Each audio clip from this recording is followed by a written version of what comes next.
Déjà, bonjour, Alexandre Pachulski, Chief Product Officer et cofondateur de Talentsoft. Qu'est-ce que c'est que Talentsoft? Talentsoft, c'est un éditeur logiciel qui propose une suite dite de gestion des talents, donc recrutement, évaluation, formation, rémunération, tout ce qui permet à l'humain de se développer en entreprise.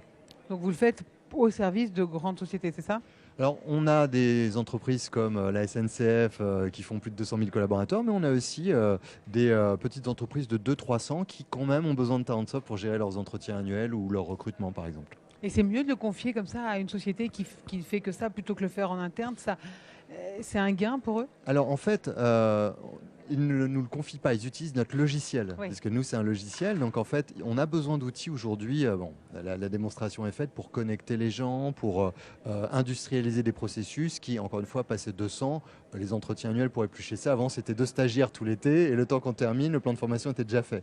Donc le logiciel est indispensable. Et nous, ce qui est intéressant, c'est que tous les processus sont connectés entre eux. Donc ça permet vraiment d'écrire l'histoire des salariés au sein de l'entreprise, juste vraiment du moment où on les contacte sur Facebook pour dire tiens, ton profil m'intéresse, quoi. Oui, j'imaginais. Mais alors, comment est-ce que vous avez commencé? Pourquoi vous avez eu l'idée de lancer ce programme avec les algorithmes, je suppose, qui vont avec? En fait, ce qui est intéressant, c'est que moi j'étais dans le conseil RH avant et j'ai justement constaté deux choses.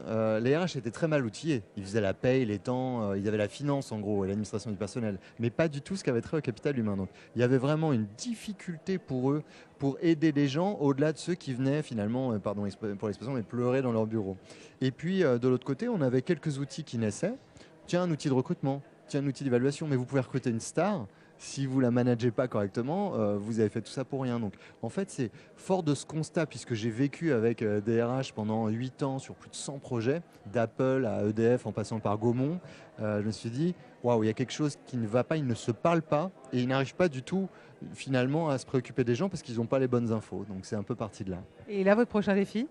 Parce que une fois que vous avez fait ces évaluations, est-ce qu'il y a d'autres choses que vous pouvez apporter? Il y a un grand défi, c'est que les RH maintenant tirent profit de toutes ces données, puisque les RH viennent d'une culture, comme on dit dans le monde anglo-saxon, plutôt guts-driven. C'est de l'intuition, c'est de l'instinct. Mais aujourd'hui, comment tirer profit de toutes ces données sans déshumaniser la relation au travail? Et mon défi, c'est d'expliquer que justement, on peut réhumaniser la relation au travail en utilisant les données parce qu'on va mieux connaître les gens, leurs aspirations, leurs attentes. Et finalement, on va au contraire leur permettre de les aider à s'épanouir finalement. Mais c'est quoi? C'est toute une rhétorique éducative, ça, c'est de la pédagogie, ce que vous faites? Ah, c'est un changement de mentalité. Et ce qui est Oui. intéressant, c'est comment, on le voit bien, les logiciels aujourd'hui peuvent changer le monde dans nos modes de consommation, collaboration, communication. Moi, c'est ce rapport au travail que je veux changer. Et je pense que ce dialogue qui s'opère tout au sein de l'entreprise, entre RH, managers, collaborateurs, collaborateurs entre eux, mais au sein de l'écosystème aussi, collaborateurs et candidats, comment on va engager des candidats à nous rejoindre. Vous cherchez un développeur informatique parle à un autre développeur informatique, pas un recruteur.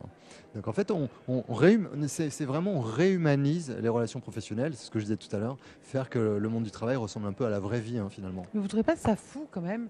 Parce que on est quand même en 2017, à l'heure de la technologie. Vous, avec un algorithme, vous révolutionnez la façon de fonctionner de quelques 200 000 employés. Et à côté, on revient à prôner l'humain. On a oublié l'humain? C'est ça le problème du travail aujourd'hui?